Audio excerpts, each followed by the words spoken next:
It's our favorite complete recipe collection filled with mouth-watering homemade dishes featuring breads, breakfasts, appetizers, lunch dinners, and desserts.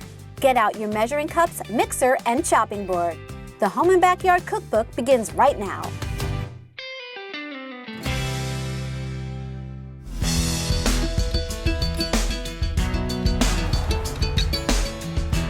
Right here in between Hazleton and Frackville is Ringtown, and it is home to the Creekside Restaurant, where they offer good old-fashioned country cuisine. They make everything from scratch, and it is fabulous.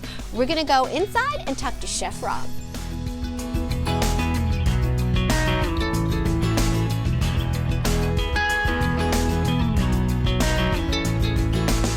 Well, I'm here in the very busy kitchen with proprietor Rob Orozco of Creekside Restaurant right here in Ringtown. And Rob, what are you making for us today? Today I'm going to do like a little variation of two specials that they like to run here. It's a chicken franchise, and it's topped with a Maryland crab cake.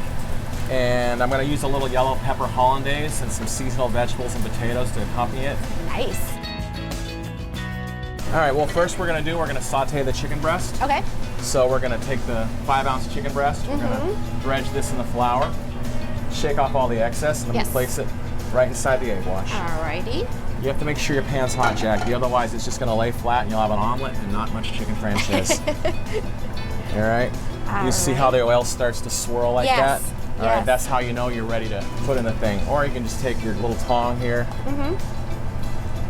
Oh, and you can see it start to fry. If it starts already. to fizzle a little bit, then you know you're good. If it starts to smoke, you're going to burn it. And it'll be not good. burned on the outside and raw on the inside. We don't want that. And then we let this cook for 3 minutes. All right. On each side, 3.5 minutes. All right. Then we flip it over, we cook it for about another 3 minutes on the other side. It's getting nice and golden. So now we're just going to take this off. All right. We're going to set it on the side. Okay. And then we make our sauce. Okay. We deglaze it with a little white wine, Chablis, whatever you like. 3 ounces of chicken stock. A pinch of salt and pepper. I let that reduce a little bit, just because otherwise it'll break. I see. I like to take the butter, but I like to kind of knead it a little bit in the flour, because that way I don't have to come back and thicken it afterwards. Oh, that's a good idea. I don't add the lemon juice until the end. All right. I think lemon juice gets kind of astringent, like really acidic. Yeah, you know what I mean? You can overdo it very easily. Yeah. I'm always swirling the pan because I kind of want the sauce to emulsify and go inside and bind together. Now the sauce is almost done. You can see it's thick. It's kind of got a sheen. Yeah, it looks good. I'm going to add the lemon juice. Make sure to get rid of those seeds. Not too much fun. Reintroduce the chicken breast into the sauce. Oh, nice. Nice and lemony. Yeah. As if this dish wasn't rich enough, we're going to throw in a shore-style Maryland crab cake. Wow. It's not about the peppers. It's not about the onions. It's really about the crab. It's lump and back fin. Very little filler. There's hardly any filler there. There's not. There's just, actually I use a little white bread, Worcestershire, very little Old Bay, touch of mayonnaise, lemon juice and Dijon, and then I just let them set for an hour and a half. Nice. That's it. So first you want to get your pan hot, once again, and I like to add a little bit of oil and butter because the smoke point's higher, which means it's less likely to burn. Okay. Make sure you're not too hot or you will burn. Oh, listen to that sizzle. Apply the crab cake. Make sure it's loose. If it's stuck, you're not hot enough. All right. Everything here at the Creekside Restaurant is homemade. Like you make your own sauces. We do applesauce, right? We do. We make our own applesauce, beets, soups. We're famous for our desserts. Yes. You know, we have Jeannie over there. She does all the cakes, and I'm the pie guy. Those desserts, you just want to jump in them. They're so beautiful. You're always going to get quality here, and the food is good, and the service is great, and it's just you feel like you're at home, but someone's really a nice chef is cooking for you. and nothing's over $20. Wow. Everything's that's good. under $20. That's good. Tell us about the hollandaise sauce, because you have a really different spin on it. Yeah, I had a woman that actually introduced me to this. Instead of using all the fatty eggs and oil and worrying about time and temperature problems like sanitation difficulties. Right. And this is really easy. You just take the peppers, chop them up, you steam them. You can use that Nuke low-fat cream cheese, lemon juice, Dijon, Worcestershire, a little cayenne, just like a regular hollandaise. It won't break. You can reheat it as you need it. And I guarantee it's about 1/3 the calories. Wow, nice. And gluten-free. So I'm gonna put this all together, a vegetable medley, and some roasted red skin potatoes, which I just tossed with a little olive oil, salt, fresh cracked pepper, and some thyme from my garden. That's right, we wanted to mention that. Like, you have this really cool outdoor garden, like right out back in the kitchen. One of my customers built that for me. He just took some old scrap lumber and put it together. Yeah, I mean, you can go out there and pick your fresh herbs that you utilize in your dishes. We try to. I try to make pesto when I have a lot of basil. Nice. I use a lot of thyme in soups and stews and sauces. Things that are in season. That's what I love. And then I try to go to the farmer's market there in hometown, and that's pretty good too.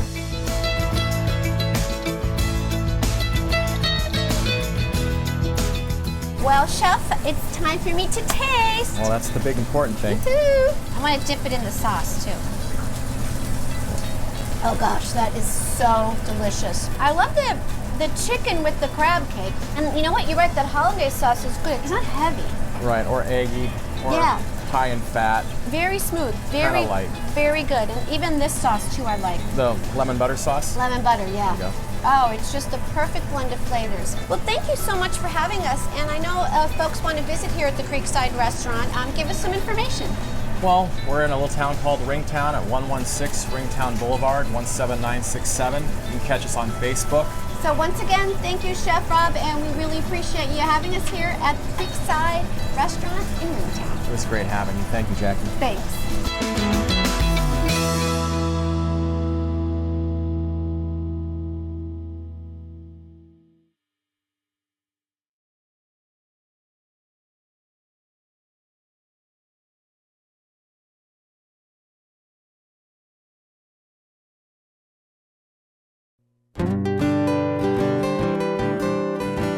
Well, today is Kentucky Derby Day. And I'm here with my friend Christina Hitchcock of itisakeeper.com. And we are decked out in our dresses. We are, right? We're all gussied up. For the Derby, and we have our hats, but of course we're missing the mint julep, right? We need our signature cocktail for this event. That's right. So how do we put together a mint julep? Okay, so mint juleps are very easy to make. There's basically just 2 ingredients. Okay. So we're going to start with some good old-fashioned Kentucky bourbon. All right. And I'm making 2 mint juleps here, so we're going to use a cup of the bourbon. And to our bourbon, we're going to add 1/2 cup of this minted simple syrup. So a simple syrup is just sugar, water, and some mint leaves cooked down.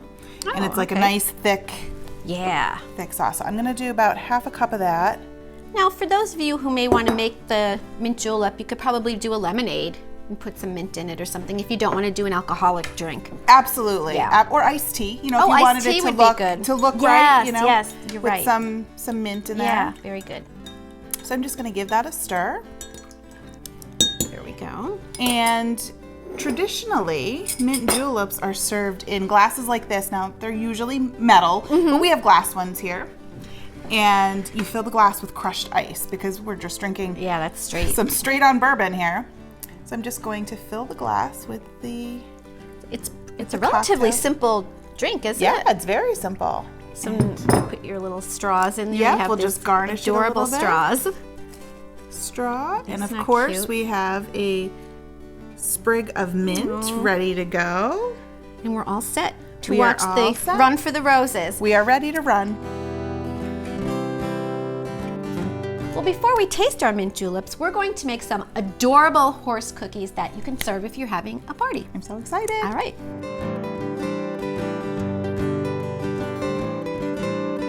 So it starts with Milano cookies. So we'll each make one of these. So Okay. one for you, one for me. Yes. And then for the bottom part of the horse, for his mouth, we're going to use these mini vanilla wafers. Now to get them to stick, we have to use some that's glue. right, So if yes. you want to use some frosting, any color, because All you're right. just I'll use this put the yellow. little glue on the back of the vanilla wafer and then just stick it on there. There we go. Okay, beautiful. We're getting started. Now we're going to put some eyes on there. So I'll give you a couple eyes. Right. And again, just use your frosting as your glue. Dot on the You eyes. could put it on the eye or just put it on the horse, whatever. There's no wrong way. That's true. You can see them starting to take shape. Oh, I know. It's so cute. There. These candy eyes are perfect Yes, too. they do. They work really well. All right. Okay, so then we need to put his little racing stripe on here.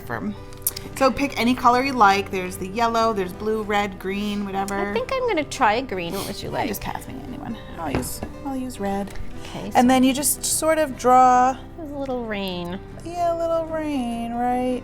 Come on. These are so fun to make. Just because they're so cute. Then we need to give him his little tuft from his mane. Right. So that's with the chocolate frosting Okay, there. so you're going to work on that one. Okay, I'll work on And that I think I'm going to make, I'm going to use this to make his mouth. Okay, perfect. Okay, so, and then we'll switch. Yep. The little nostrils. With the mane here, this has like a little star tip, so it gives it like a little bit of texture. The funny thing about the Kentucky Derby is that I believe the race is only 3 minutes. It's a quick race, but you can have all the fun before and after. Absolutely. It's always fun to do this. To get together. Now he needs one more little thing. We need to give him some ears. So I have that's right. some vanilla frosting here in this bag, just a zip top bag, and I just cut a little tiny bit off the tip of it. And I'm gonna just give him Oh my gosh. some Look at ears his right little there ears. next to his mane. Oh, so cute. And we made a tester earlier, and if you'd like, you can put some adorable little teeth on the horse too. So We were having fun with it. yeah. These are absolutely adorable. And there you have it. The perfect treat for the Kentucky Derby.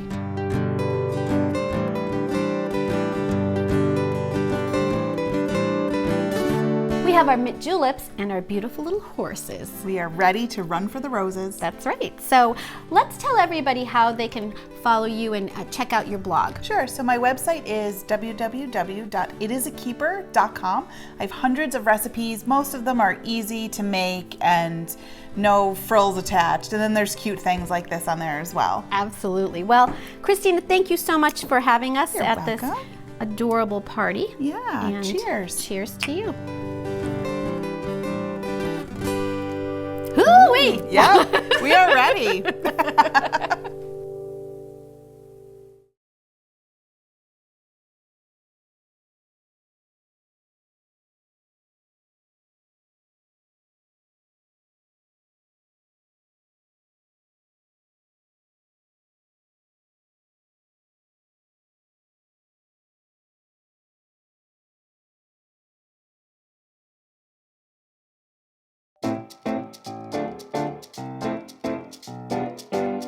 Powerhouse Eatery is housed in a former power plant, which was used to power the Whitehaven Sanatorium, which housed patients with tuberculosis in the early 19th century. And the first half of our building was here until tuberculosis basically became an epidemic at the time, and then the second half of our building was expanded to have increased capacity for the sanatorium on top of the hill today. People definitely who are coming off the highway have like a big shock because we are off of a highway. We do have highway signs. So I think a lot of times people think they're just rolling into like, you know, a normal diner, just a normal restaurant, and then they walk into a power plant, which is definitely something abnormal. I think a lot of what we do is about our restaurant, but then the second part of it is a lot about preserving the history that once was here and, you know, maintaining that ability for people, especially the younger generation, to see, you know, what used to be here and how much hard work used to happen here in the past. Well, here in the kitchen, the power behind the powerhouse is Executive Chef Ray Feist. Chef, we're excited to be here. We're excited to have you here. Thank you very much for coming. We appreciate it, and we hope you have a nice little experience today. Well, I'm sure we will because you're making something really cool for us. I am. This is something that we bring in on occasion. We have a duck breast here from Crescent Farms. It's the last producer of ducks on Long Island. They started in 1808. They have a really great process, a really cool story, and we're happy to feature their product on our menu. Excellent. So where do we get started? So we're going to get started right here. We are going to take this duck and we are going to quickly just score it, meaning that we're going to cut a little holes in the skin to help render some of the fat out. Duck skin does have a lot of fat inside of it, but it's also what gives it some flavor. But it's so good. It's so good. That's what we want. So we're going to take that and lay it skin side down, and we are going to start the searing process on it. Give it a little salt and pepper on the backside. We're going to let some of that fat render right out of the duck. I seared the duck breast right to where I want it. It has some of that color. It's starting to crisp up, so now I'm going to finish it off in the oven for about 7-8 minutes. Now what do we have here? This looks really good. So what we're trying to feature with this dish is we're using all flavors of spring. Now we have some fresh fennel, which comes out really, really nice in the springtime. We have a marinade on it. There's some fresh thyme, shallots, garlic, some roasted garlic oil, which I really love using, and a little bit of white balsamic vinegar. The longer it marinates, you can get a little more flavor inside of it. Fennel has that licorice taste already to begin with. Yeah. And now we're gonna give it a whole new unique flavor by giving it some char. Oh my So gosh. we'll take that, it's gonna take about 5 to 6 minutes each side, I would say. Yes. We wanna get some color, but we necessarily don't want it to be mushed. We still want it to have a little bit of crunch. Right, good. So what I made today was an asparagus puree. I took some real nice asparagus we got in, mediums, they're green, they're real bright. Took them, I just cooked them off in a little bit of salted water. Right. I took a little spinach with it and I pureed it up so it has a nice green color. Oh, this looks So what we're gonna do beautiful. is just heat this up so it's nice and warm. Well, Chef, we're almost done. Almost done. Duck has about 5 more minutes left in the oven. So while we're waiting for the duck to finish and let it rest, we're gonna go into the back of our dining room and we're going to plate a salad that we just featured on our spring lunch menu. Will also be on our dinner menu. And then after that, we'll plate our entree. All right, I'm ready. All of our menu covers are actually old manuals, and so it's really cool because you'll put down all sorts of different menus on the table, and guests will be like, oh, we got all different menus, and it's like, no, it's all the same menu inside, it's just all the covers are different manuals from the pieces inside, and you'll see guests and families walk around, try to, patch the manuals with actually what pieces of equipment we have here in the restaurant today. There's skylights in the kitchen where you can see where the coal originally fell through, and then we have like a big Cornell ironwork door which separates our kitchen from our back dining room. The door is one of their first production doors, and they're one of the largest employers here at Mountaintop today. First thing we're gonna do is we're gonna cut the beets.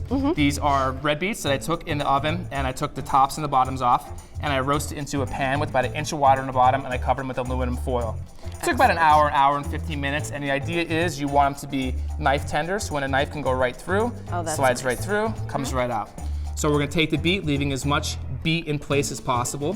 We're gonna peel the skin off of it. We're gonna try to make really nice, even slices. If we can get 4, that'll be perfect. So we're gonna start off. We'll put our beets on our plate. One north, one south. We'll go east, west. I got my directions right. You did. And now we'll take our piece of burrata. Oh my goodness. So we'll slice that in half. And we'll kind of do Oh my goodness. one this slice looks like that. So good. One slice like that. If you want to, a little bit of olive oil just sprinkled on top of there. Oh, that's perfect. This is olive oil from California that I like. I just like to flavor it out a little bit more. And a little bit of balsamic. And then we'll finish it off with a little bit of salt and pepper and some microgreens for color. Now, there's something else we have to prepare, right? Yes, actually, you're gonna help me out. You're gonna prepare this. We're making a Meyer lemon vinaigrette. Nice. Meyer lemons are a cross between a citron and a mandarin. Popping up right now, it's that season, and they have a really, really fresh, almost bitter, lemony, orangey kind of taste to it. We're gonna start off with some roasted garlic. Right. And then we're gonna hope our honey pours out of here. All right, that's all we're gonna need right You there. can't rush honey. You That's know what right, I mean? you can't rush it, can't. especially in this weather. It's a diva. So we're gonna take we're gonna take some Meyer lemon zest. That's gonna go inside there. Yes. And then Meyer lemon juice. And then we're gonna do a little bit of salt and pepper. All right, you're just gonna start to whisk. Just whisk around a little bit. Honey and roasted garlic are natural emulsifiers. So it's gonna be kind of a broken vinaigrette, but that's nice. way okay. So you're just gonna keep whisking, and I'm gonna shoot some olive oil inside there. right. So go. Oh, that's perfect. A little bit more, a little bit more. And that's right where we want it. That's just gonna go right over the top of our Good. duck. Beautiful.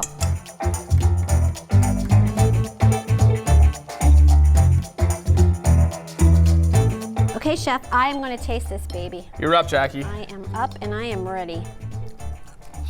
How did I do? This is so good. It's delicious. I love there's so much flavor in the duck.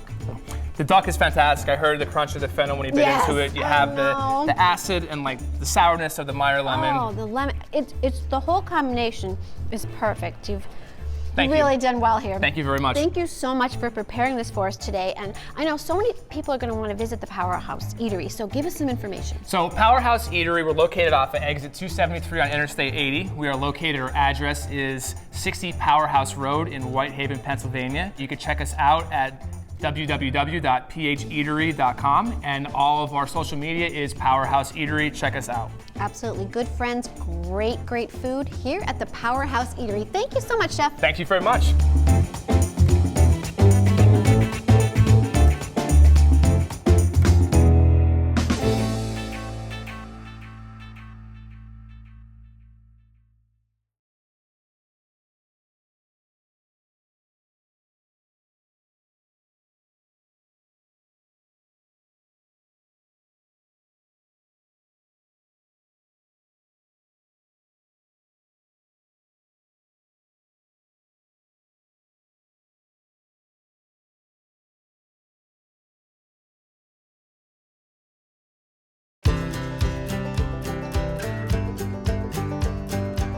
Right in the heart of downtown Tunkhannock, you'll find a cozy restaurant with farm fresh food, steaming coffee, and homemade baked goods.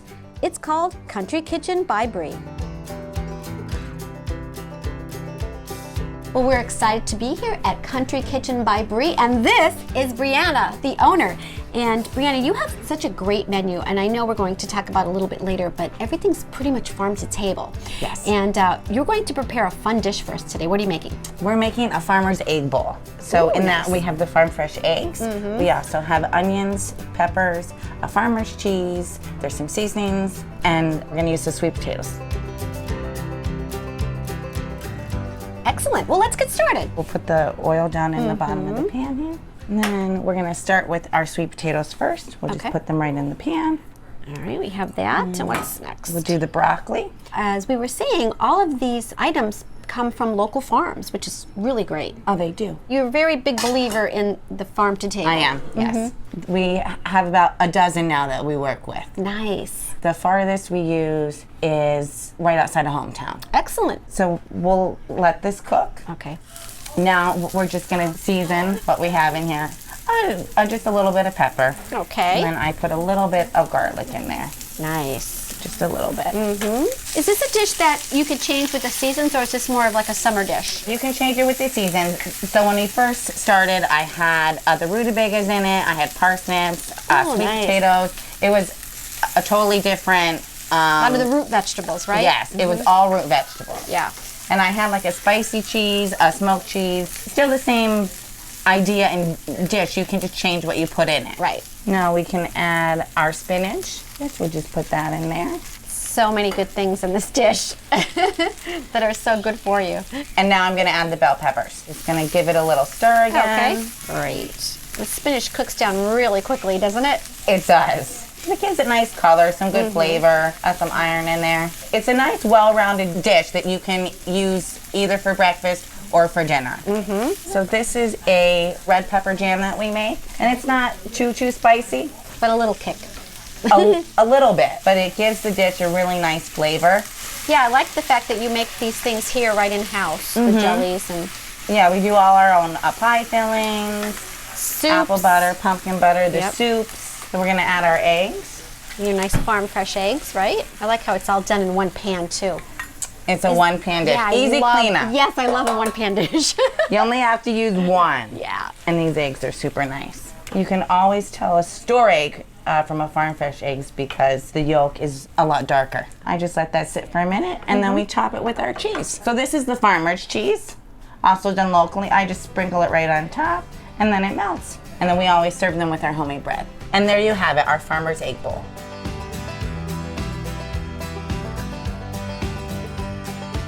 Brianna, this looks fantastic. I'm sure everyone loves this. It's probably one of the favorites here. It is, by far. Well, why don't you tell everybody a little bit more about Country Kitchen by Bree? So we offer breakfast and lunch. We have a savory dishes, a sweet dishes. Probably our most popular lunch dish is the chicken salad. We also do our own homemade bread. We do pies, cinnamon rolls. The newest addition is the ham pies that we do. We've done whoopie pies. All of that stuff is done in-house. We recently started doing bagels and the bread, and we're now branching out to do some of the English muffins and some other things like that. Wow, and then when you So- order a bagel here, you get a bagel that you created, that you made. Fresh do. bagels, I mean, it's fantastic. We do also offer gluten-free. We also have a large amount of gluten-free baked goods available daily also. We are located across from the Dietrich Theater down in Tunkhannock at 55 East Tioga Street. Excellent. It's such a nice vibe in here. It's just cozy, it's welcoming, it's warm, and the food, fantastic. Thank you so much for having us. Oh, thank you for coming. You're welcome.